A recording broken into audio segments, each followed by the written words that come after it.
নমস্কাৰ, মই ৰঞ্জন চৌধুৰী। প্ৰথম কথাটো হ'লগৈ ইতিমধ্যে সেইটো ছ'চিয়েল মিডিয়াত চৰ্চা হৈছে আৰু সচেতন ৰাইজেও চৰ্চা কৰি আছে যে বীৰ বীৰাংগনাৰ নামত কোনো সংগঠনৰ নাম হ'ব নালাগে। কাৰণ সেই বীৰ বীৰাংগনাসকলক ঘূৰাই পকাই অপমানহে কৰা হয়। কাৰণ সেই বীৰ বীৰাংগনাবিলাকৰ যোনটো ইতিহাস, সেই ইতিহাসক এটা অপব্যাখ্যা দিয়াৰ এটা চেষ্টা হয়। এইটো যদি সঁচাকৈ সেই বীৰ বীৰাংগনাক ভাল পায়, কোনো তেনেকৈ সংগঠন নাম নকৰে, নামাকৰণ নকৰে। আৰু এইটো নামাকৰণ কৰি এইসব মাৱালীবাজি কৰাৰ উদ্দেশ্যটোৱেই হ'ল নিজৰ সম্পত্তি গোটোৱা, বেলেগ আৰু নাই। এইটো আপোনাৰ চিমটমছ, এইটো হ'লগৈ চিমটমছ। তো আজি সেইবিলাক প্ৰসংগই আলোচনা হ'ব। এতিয়া বস্তুটো তল পৰা নাই আৰু 26-ৰ আগলৈকে তল নপৰে। সেইকাৰণে আৰু এটা এপিছড আমি কৰিব লগা হ'ল, এইটো 3 নম্বৰ এপিছড এই তথাকথিত বীৰৰ ওপৰত। গতিকে আপোনালোকে শেষলৈকে শুনিব। আপোনাৰ ভিডিঅ' ভাল লাগিলে শ্বেয়াৰ কৰিব, কিন্তু ছাবস্ক্ৰাইব কৰিবলৈও নাপাহৰিব আৰু কমেণ্টছ কৰিবলৈও নাপাহৰিব। কমেণ্টছত আপুনি আমাক ভাল লিখক, গালি পাৰক, কোনো অসুবিধা নাই। কাৰণ আমি সুস্থ সমালোচনাক আমি সদায় ৱেলকাম কৰোঁ। এতিয়া এই বাংলাদেশী অমুক তমুক কিবা কিবি সেইবিলাকতো গম পায় আৰু যোৰহাটত যে খুব বাংলাদেশী খেদি আছিলে, যে বাংলাদেশী কিন্তু এতিয়াও তাতে আছে। যাক চিহ্নিত কৰা হৈছিলে আজাদ চৌধুৰী কিন্তু এতিয়া বহল তবিয়তৰ তাতে আছে। আৰু 31 তাৰিখৰ ঘটনা আৰু 3 তাৰিখৰ 31 মে'ৰ ঘটনা আৰু 3 তাৰিখৰ ঘটনা, এইটো জল পট একেবাৰে স্পষ্ট যে ওপৰলাৰ হুকুম হিচাপে সেইটো হৈছে। সেইটো তাত আৰু কোনো বেলেগ কোনো ষ্টৰি নাই। একদম ওপৰৰ ইনষ্ট্ৰাকশ্যন মতে কামটো হৈছে। এইটো তলৰখিনি কৰা নাই। তলৰ মানুহে এইবিলাক ৰিস্ক নলয়, ইমানটো সাহস নকৰে। এতিয়া প্ৰশ্নটো হ'ল যে এই শৃংখল চলিয়া যাক এই আজি ক'বলৈ ষ্টাৰ্ট কৰিছে মানুহবিলাকে যে উশৃংখল চলিয়া বুলি। শৃংখল সেই নামাকৰণটোৱে ভুল হৈছে। কাৰণ তেওঁৰ দেউতাক এতিয়া ভবাও নাই যে মোৰ ল'ৰাটো ইমান উশৃংখল হ'ব বুলি। আৰু ৰিচেণ্টলি মই ছ'চিয়েল মিডিয়াত এটা বস্তু দেখি আছিলোঁ যে এতিয়া অৱস্থা ইমান বেয়া, হিন্দীত ডায়লগ এটা আছে দেই, যে কি বুলি কয়, জব গিদৰ কি মদ আতি হে তো শেহৰ কি তৰফ ভাগতি হে। এই শৃংখলৰ তেনেকুৱা অৱস্থা। এতিয়া দেখিছোঁ কোনোবা ছ'চিয়েল মিডিয়াত মাইকী মানুহ এজনেও গালি পাৰি আছে শৃংখলক। এইবিলাক লাজ লগা কথা। আৰু এইটো এনেকুৱা পৰ্যায়ত কিয় যাব পাৰে? দৰকাৰ নাই নহয়। অলপ সুস্থকৈ থাকিলেই হ'ল।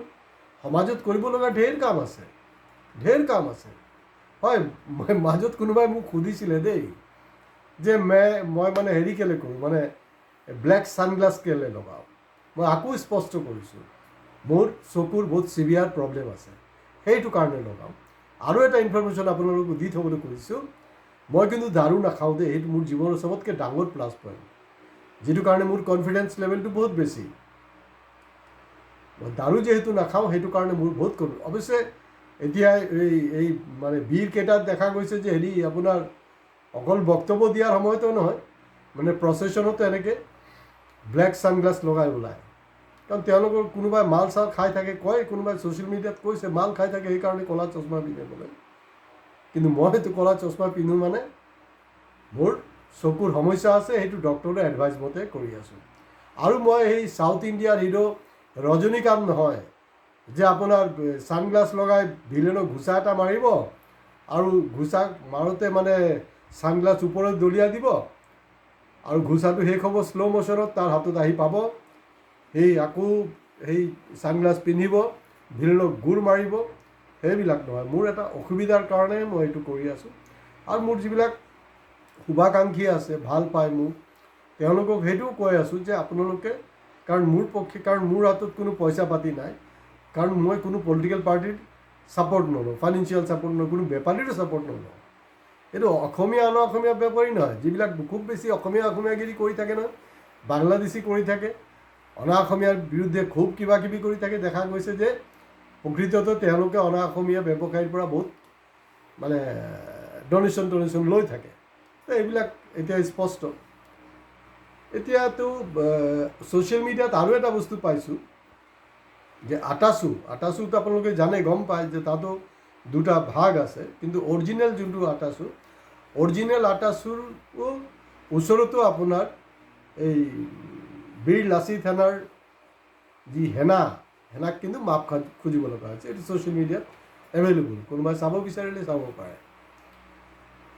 তো বাংলাদেশীৰ ওপৰততো বাদেই দিয়ক, অনা অসমীয়াৰ ওপৰত বাদেই দিয়ক, অসমীয়া বিশেষকৈ ভূমিপুত্ৰৰ ওপৰতে কিন্তু শৃংখল চলিহাৰ কোনো ধৰণৰ কণ্ট্ৰল নাই আৰু কোনো তাক পাত্তাই নিদিয়ে, কাৰণ চৰকাৰে পুহি থৈছে। যোৰহাটৰ ঘটনাটো একদম স্পষ্ট কৰি দিছে বস্তুটো। গতিকে যোৱা মাহৰ মাজৰ এই 16 মে'ৰ পিছৰ এটা ঘটনাক মই LPGৰ এটা স্কেম, LPG গেছ চিলিণ্ডাৰ যোনটো আপোনালোকৰ ঘৰলৈ আহে নহয়, তাৰ ওপৰত যে এটা ৰেকেট চলি আছে, তাৰ যে দুৰ্নীতি, সেইটোক মই কিন্তু ফাদিল কৰিছিলোঁ দেই। সেইটো কোনোবাই যদি চোৱা নাই সেইটো চাব, তেতিয়াহ'লে আজিৰ কথাটো কানেক্টিভিটি পাই যাব। কথাটো হ'লগৈ যে ভূমিপুত্ৰ কোন?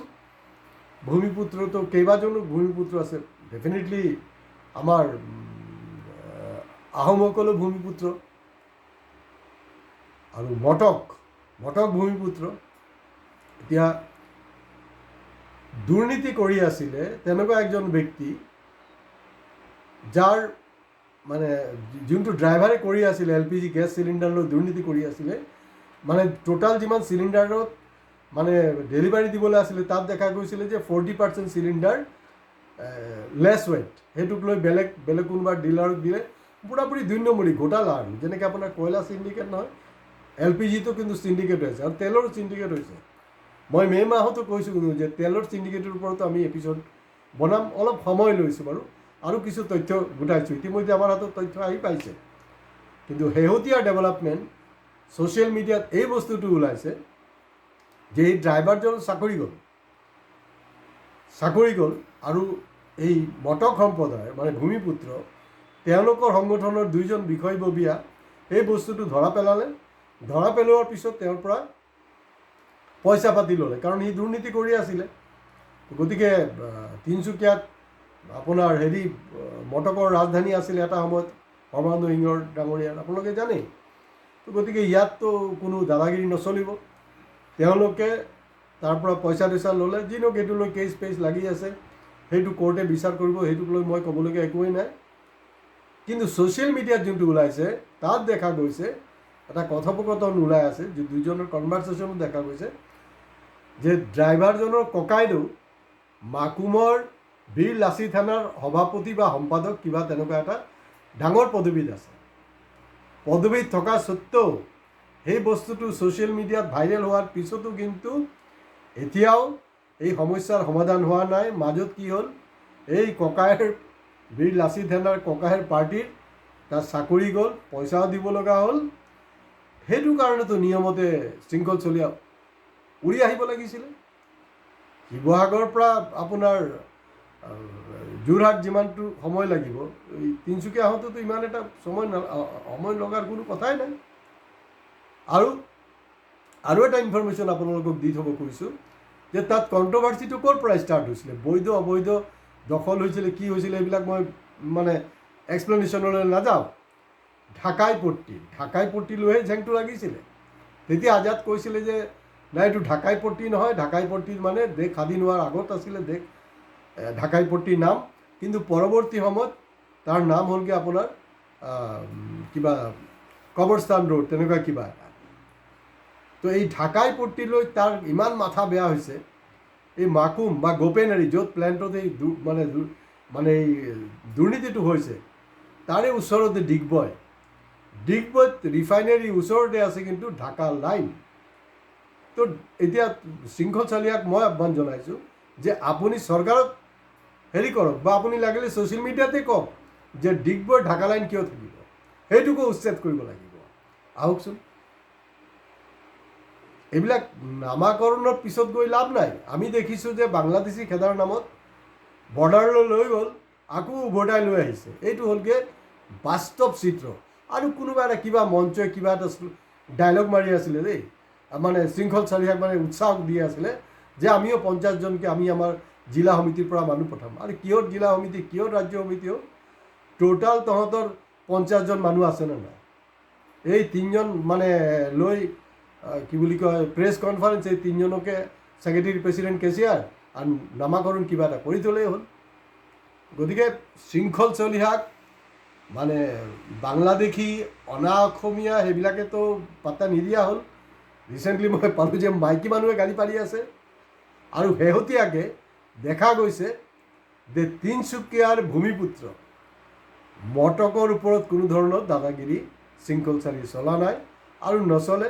আৰু তেওঁৰ যোনটো চৰিত্ৰ, এই চৰিত্ৰ যদি তেওঁ সলনি নকৰে, তেওঁক কিন্তু তাৰপিছত মানে অৱস্থা, মই যোনটো এই ষ্টাৰ্টিঙতে মই ক'লোঁ নহয়, হিন্দী ফিল্মৰ যোনটো ডাইলগ দিয়ে, কি বুলি কয়, জব গিদাৰ কি মদ আতি হে তো শ্বেহৰ কি তৰফ ভাগতি হে।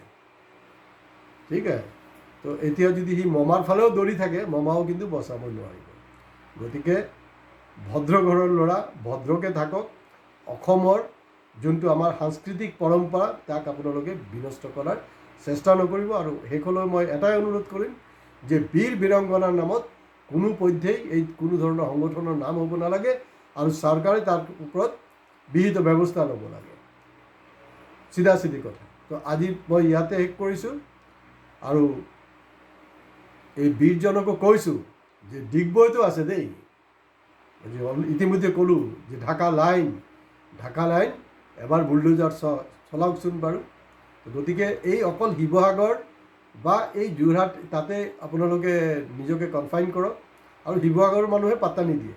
26ত যদি ভুলক্ৰমে আপুনি ইলেকশ্যনত কণ্টেষ্ট কৰে, কি অৱস্থা হ'ব সেইটো চাব। আৰু আজি ইমানতে শেষ কৰিছোঁ। কিন্তু আপোনালোকে ভিডিঅ' শ্বেয়াৰ কৰিব আৰু ছাবস্ক্ৰাইব কৰিবলৈ নাপাহৰিব।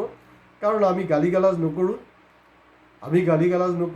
আৰু মাল খাই ব্লেক কালাৰৰ আপোনাৰ চশমা নিপিন্ধোঁ।